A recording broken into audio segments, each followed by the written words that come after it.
Les amis, mes pensées MMA, épisode numéro 3. Vous commencez à connaître le principe, je réagis à chaud à un sujet, c'est quasiment du 100% podcast, très peu d'illustrations à l'écran, ça peut être je réagis à des combats, une idée me traverse l'esprit et je vous en fais part. Aujourd'hui, encore une fois, plutôt simple, je reviens sur l'événement du week-end, je viens de finir la carte principale, je ne suis pas allé sur les réseaux, je n'ai pas écouté les conférences de presse, c'est vraiment mon avis à chaud. Et je commence avec Barlow contre Patterson. C'était le premier combat de la carte principale. Barlow qui était le striker contre Patterson, le grappleur, une opposition de style comme on les aime. Et pourtant, c'est le grappleur qui s'impose par KO au premier round. Très intéressant à débriefer ce combat-là. Pourquoi? Parce que Barlow, qui était le striker, il était en confiance, il avançait sur son adversaire.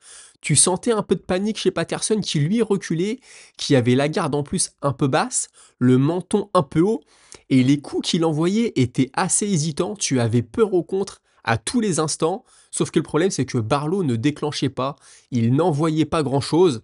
Et Patterson, lui, avec ses coups hésitants, certes, mais des coups en ligne, il venait toucher. Alors, t'avais pas l'impression que c'était très menaçant, t'avais pas l'impression que ça faisait du dégât. En plus, parfois, il allait chercher le corps sans même essayer de masquer avec les poings à la tête. Je pensais vraiment qu'il allait se faire contrer. Et pourtant, c'est lui qui a réussi à toucher. Et ce que j'ai adoré, c'est que pour un grappleur, il a saisi sa chance. Je t'ai touché, je sens que tu vacilles, et bah je te fonce dessus. Et je viens te terminer. Franchement, félicitations pour Patterson. Il va sûrement prendre confiance après ça en son striking. Attention aux grappleurs qui se muent en striker, on en a vu des très bons grappleurs prendre confiance, tomber amoureux de leur boxe et finalement ça les a limités à un certain moment de leur carrière. Je ne sais pas si ce sera le cas pour lui, mais en tout cas, c'est une très bonne victoire. Et Barlow, je pense, doit être assez déçu. Peut-être un excès de confiance. Il aurait dû, je pense, essayer de se faire respecter avec ses coups. Parce que ce qui a fait que Patterson a pu, lui, mettre des coups, c'est tout simplement que Barlow n'en voyait pas. Il s'est dit, bon, je crains peut-être pas grand-chose, je vais essayer, je vais essayer. Alors que si Barlow, dès le début, avait frappé fort et l'avait contré dès les premiers échanges, je pense que Patterson y aurait réfléchi à deux fois. Mais en tout cas, c'était une bien belle performance. Ensuite, on avait Amil contre le français Gomis. Amil qui s'impose à la split décision. Alors, dès le début du combat, Amil a mis une grosse pression et il ne l'a pas lâché jusqu'à la fin. Félicitations à lui quand même. C'est vrai qu'à la fin du combat, je ne savais vraiment pas de quel côté ça allait pencher. Tu sens que Gomis, c'est le meilleur combattant des deux, c'est le plus complet, c'est le plus technique, il a le meilleur coup d'œil et pourtant je savais que vu le comportement de Hamil, le fait qu'il mette la marche avant non-stop, Gomis avait l'air bien cramé à la fin du combat, tu sentais que les poings ne partaient plus comme au début, il avait les bras lourds. Je me suis dit attention, même si pour moi Gomis est le meilleur, même si je pense qu'il l'a prouvé, qu'il a été plus précis, qu'il a été plus dangereux, et voilà, il s'est fait piéger à la décision. J'ai souvent reproché à Gomis de faire le strict minimum, de s'imposer d'un cheveu à chaque fois, et là malheureusement ça lui a joué des tours. Alors Amil au début, le plan il était clair, c'était d'aller chercher le sol. Il est venu chercher Gomis, il est venu le coller, il est venu au clinch, Gomis s'en est très bien sorti, il a réussi à ressortir à chaque fois, il s'est pas fait piéger, il a énormément contré Amil, il l'a beaucoup touché, j'ai même cru au premier round qu'il allait le finir, et Amil, malgré qu'il soit touché, il revenait, c'est-à-dire qu'il se prenait un down, il revenait tout de suite, il se refaisait toucher, et il réavançait, il se refaisait toucher, je me suis dit c'est quand même du jamais vu. Le gars se fait toucher, il continue à avancer, c'est lui qui vient prendre son KO, il vient donner des opportunités à Gomis de le mettre KO. Il a tenu bon jusqu'à la fin du round, et puis il a continué à avancer à chaque fois dans le round 2, dans le round 3, malgré qu'il se fasse contrer. Et puis je me suis posé la question, est-ce qu'il y a un déficit de puissance chez Gomis, ou alors est-ce que c'est le menton de Hamid qui est en titane? Peut-être un peu des deux, et au fur et à mesure du combat, on a vu les contres de Gomis qui étaient de moins en moins bons, et Hamil, même s'il tapait beaucoup dans le vent, même s'il tapait beaucoup dans les gants de Gomis, bah, il touchait. Voilà, sur 5-6 coups, il touchait une ou deux fois, et petit à petit, ça a commencé à faire la différence. Et puis ce takedown dans le troisième round, et puis la petite phase au sol qui a suivi, je pense aussi que ça a fait la différence pour lui. C'est dommage pour Gomis. Maintenant, Hamil, je le vois pas casser le top 10 de la catégorie. Je pense qu'il est un peu limité. Il a un sacré cœur, mais je le trouve un peu trop limité. Gomis, lui, j'espère qu'il va apprendre de ça. J'espère qu'il va être un peu plus entreprenant dans ses futurs combats. Moi, j'avais l'impression, surtout au premier round, que s'il avait avancé, si c'est lui qui avait déclenché, si c'est lui qui avait envoyé les coups, j'avais l'impression qu'il pouvait terminer le combat, ou en tout cas qu'il pouvait faire la différence. Malheureusement, il a trop été dans l'attente, il a trop été dans la recherche du contre, et ça lui a été fatal ce soir. C'est dommage pour lui, je pense que beaucoup l'avaient en vainqueur, mais maintenant je pense qu'il paye, cette inactivité, ce manque de coups envoyés, voilà, un peu trop passif, même si, c'était peut-être la solution pour lui. L'autre venait s'empaler sur ses coups, je pense qu'il ne se sentait pas en danger et ça lui a été fatal. Ensuite, on a eu, le combat entre Akparast et Ribovic. Akparast qui s'impose à la split décision. Alors ce combat, c'est pareil, il aurait pu basculer d'un côté comme de l'autre. Moi, dans le premier round et jusqu'à la moitié du deuxième round, je trouvais que Akparast avait une très bonne défense pardon. Il était explosif, il avait un magnifique coup d'œil et il était très dangereux avec son overhand. Il arrivait à contrer avec ce overhand, il frappait très fort. Et en face, tu avais Ribovic qui était ultra actif, qui tapait beaucoup, mais qui tapait beaucoup dans les bras de Akparast. Donc je me disais, ok, tu es actif. Par contre, Akparast, il bloque, donc déjà c'est bien. Il montre au juge qu'il prend pas les coups. Et puis quand il contre fort. Il est explosif. Je pensais même que Akparast allait réussir à mettre KO Ribovic à un moment. Je me suis dit, il va réussir à le contrer avec ce overhand à la pointe du menton ou à la mâchoire et il va le descendre. Ça n'a pas été le cas. Et petit à petit, Ribovic qui est venu un peu effacer Akparast, lui envoyait 5-6 coups, Akparast pardon, en envoyait un ou deux. Et c'est Ribovic qui a commencé à contrer ensuite. Ça a été à partir du deuxième round. Hein. On a vu Akparast disparaître petit à petit. Et je me suis dit, c'est fini pour lui. L'autre va le manger au fur et à mesure des rounds. Il y a aussi une action dans le troisième. On a Akparast qui envoie un coup au foie. Je me dis, oh, très beau coup au foie, il peut revenir. Et Ribovic, aussitôt, l'enchaînement juste après, il vient lui caler un coup au foie. J'ai cru que c'était fini pour le Marocain.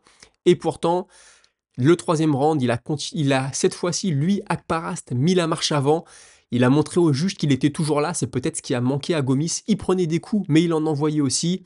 Il y a eu aussi un peu comme le combat de Hamil, une phase au sol avec un beau takedown et Akparast qui finit par s'imposer donc à la split décision. Ça a été très serré, je trouve. Ce qu'a fait Akparast, que n'a pas fait Gomis, c'est qu'à un moment, il a pris l'initiative, un moment, il est passé à l'offensive, et je pense que c'est ça qui a fait la différence pour lui. C'était un magnifique combat. Il y a eu je ne sais combien de coups d'envoyés. Ribovic m'a bluffé par son volume. Et Akparast, qui je trouvais est en train de s'effondrer physiquement et mentalement, dès la moitié du deuxième round, finalement il est revenu, il a fait ce qu'il fallait et il l'emporte.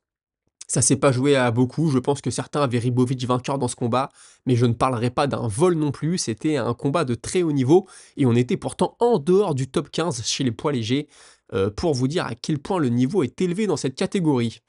Le co-main event entre Brundage et Marquez, Brundage qui l'emporte par KO au premier round. Alors dans les premières minutes du combat, Marquez il avait l'air fatigué, il avait pas l'air bien, surtout que Brundage l'a touché dès le début. Je me suis dit ça y est, c'est fini. Brundage il jouait bien de son allonge, il avait l'air en confiance, les mains basses, il envoyait tout ce qu'il fallait. Marquez avait les mains hautes, il avait du mal à envoyer. À chaque fois que Brundage envoyait un coup, tu avais Marquez qui dansait un peu sur ses jambes. T'as l'impression qu'il prenait tout ce qui venait. Et puis pourtant, c'est Marquez qui va réussir à toucher, le protège-dents de Brundage qui va voler. Je me suis dit, ça y est, là c'est parti, c'est la bagarre. L'autre vient de renverser la table. Ça s'est complètement emballé. Et puis je ne sais pas pourquoi, l'arbitre qui stoppe le combat alors qu'on était dans l'action, les deux ont arrêté de frapper pendant une seconde à peine, l'arbitre les arrête et en fait les deux avaient perdu le protège-dents, il leur remet le protège-dents et là tout de suite c'est Brundage qui va toucher Marquez et qui va le finir. Que se serait-il passé si l'arbitre n'avait pas arrêté le combat? Je pense sincèrement qu'on peut se poser la question.